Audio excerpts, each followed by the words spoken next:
ஹரிபோல் தண்டோத் பிரணாம். ஒரு வாட்டி நம்ம விஷயங்கள் பேசுகிறதுக்கு புரிய வைக்கிறதுக்கு சின்ன சின்ன கதைகளை சொல்லுவோம்.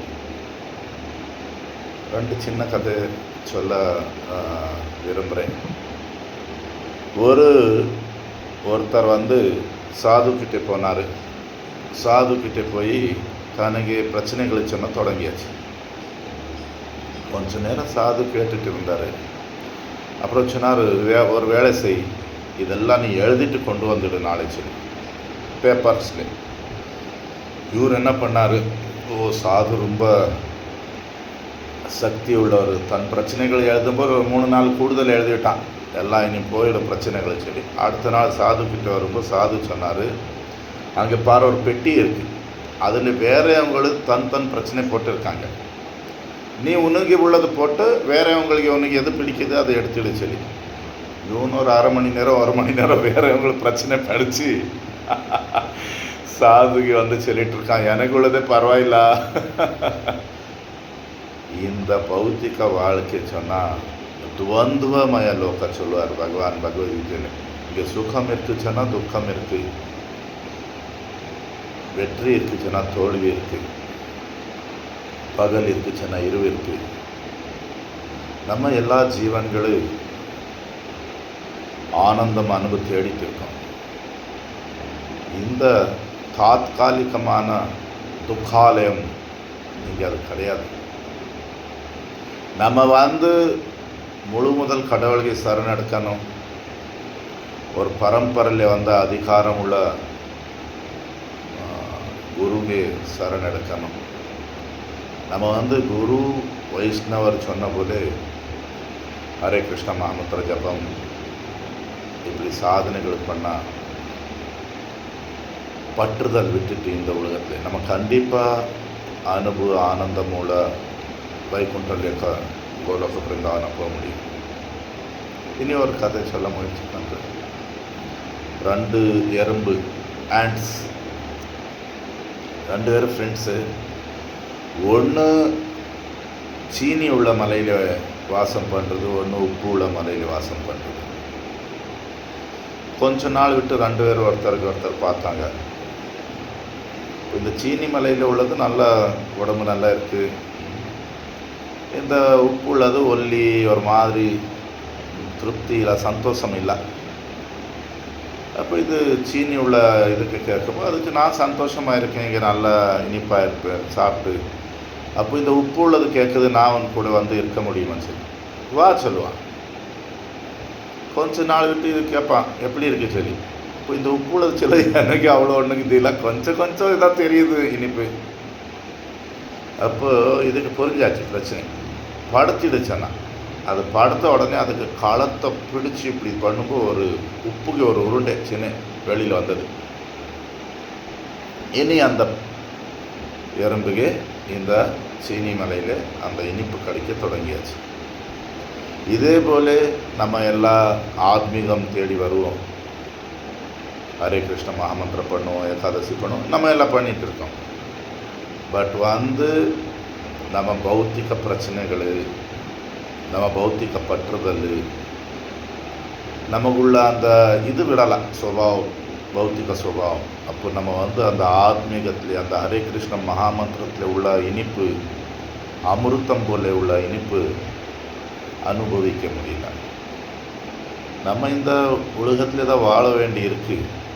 பட் நம்ம பற்றுதல் விட்டு நல்ல பக்தர்கள் சங்கம் பண்ணி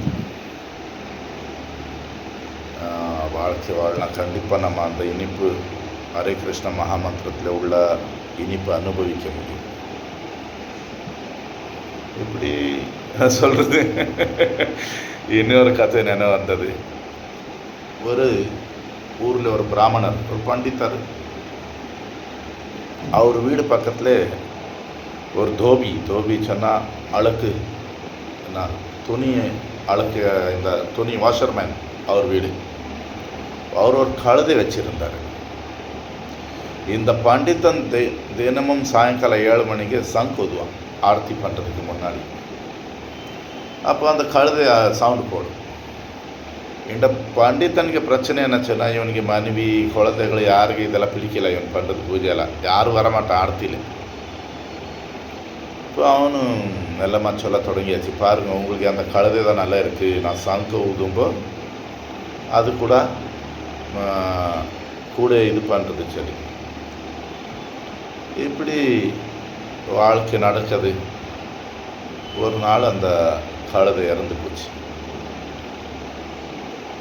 இப்போ வீட்டில் எல்லாம் சொல்லிகிட்டு இருக்காங்க, உங்களுக்கு கூட உள்ள பக்தன் இறந்து போனால் இந்த பண்டித்தன்னு கொஞ்சம் இது பண்ணுறதுக்கு மொட்டை அடிச்சுவிட்டான். வடக்கில் எனக்கு சவுத் இந்தியாவில் தெரியாது, வடக்கில் யாருமே இறந்து போனால் மொட்டை அடிச்சுடுவான். மொட்டை அடிச்சுவிட்டான். இப்போ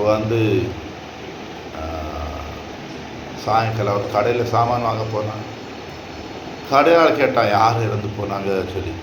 அவன் யாரோ இவர் வீட்டில், இவனும் அந்த கழுதை சொல்ல முடியாமல் சங்கேஸ்வர மகாத்மா சொல்லிவிட்டான். இவன் சொன்னால் சங்கு உதம்பு யார் இதையும் சொல்லிவிட்டான். இப்போ அந்த கழுதையாள் அந்த கடையாள் நினைச்சான், இந்த பண்டிதரை மொட்டை அடிச்சிருக்காரு, யாரோ பெரிய ஆள் இருக்கல சொல்லி அடுத்த நாள் காலமே இவனு மொட்டை அடிச்சுட்டு வந்தாச்சு கடைக்கு. இவனுக்கு பார்த்து அடுத்த கடையாளெல்லாம் கேட்டுட்டு இருக்கான், யாரப்பா இறந்து போனார் வீட்டில்? இல்லைப்பா வீட்டில் எல்லாம் சங்கேஸ்வர மகாத்மா இறந்து போனார். இப்போ இவங்களெல்லாம் நினச்சா இவனும் பெரிய ஆளாயிடுவான். அடுத்த நாள் காலமே பார்த்தா எல்லா கடையாளும் மொட்டை அடிச்சு வந்தாச்சு. சரி, இந்த சோல்ஜர் சொல்லுவாங்க, சோல்ஜர் சைனிகன், இவங்களுக்கு கொஞ்சம் பேர் வந்திருக்கான் பஜாருக்கு. பார்த்தா எல்லா கடையாளும் மொட்டை அடிச்சிருக்கான். என்னப்பா நடந்ததுச்சுன்னா, சங்கேஸ்வர மகாத்மா இறந்து போயார். இவங்களெல்லாம் தலை மொட்டை அடிச்சு விட்டான். அடுத்த நாள் சேனாபதி கமாண்டர் இன் சீஃப் அவர் எல்லாருக்கும் பார்க்க வந்தார்.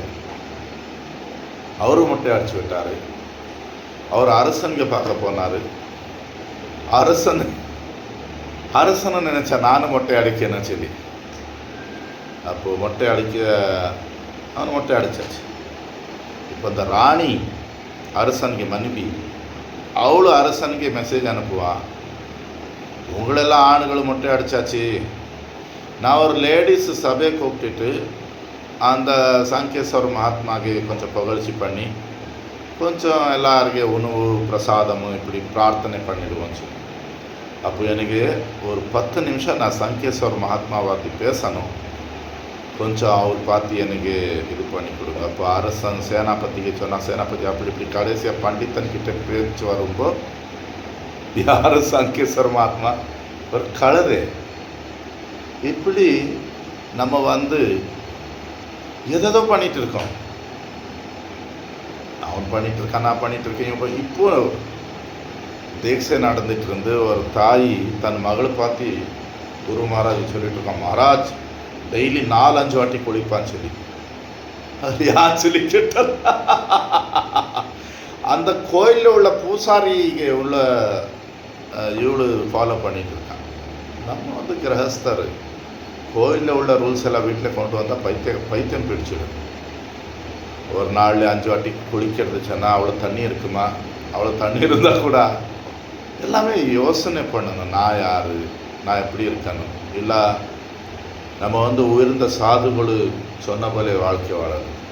இப்போ எல்லாம் யார் சாது இல்லை, அது புரியாமல் இருக்குது.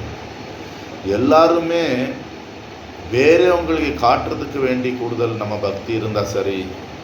நம்ம வாழ்க்கையில் ஒரு பக்தன் பகவான் ஸ்ரீ ராதாகிருஷ்ணருக்கு திருப்தி பண்ணுறது யோசனை பண்ணணும்.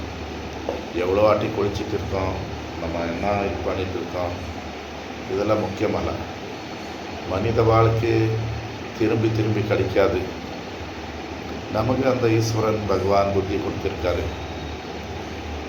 நம்ம வாழ்க்கைக்கு நோக்கம் அன்பு, ஆனந்தம், அமைதி. நிறைய வாட்டி பக்தர்கள் பார்த்துட்டு இருக்க அவரும் பயம், கோபம், கவலையில் இருக்காங்க. இதுக்கு காரணம் நாம அபராதம் இருக்கலாம், தவறான சாது ஏதோ தெரியாது. ஹரிபோல் தண்டோத் பிரணாம்.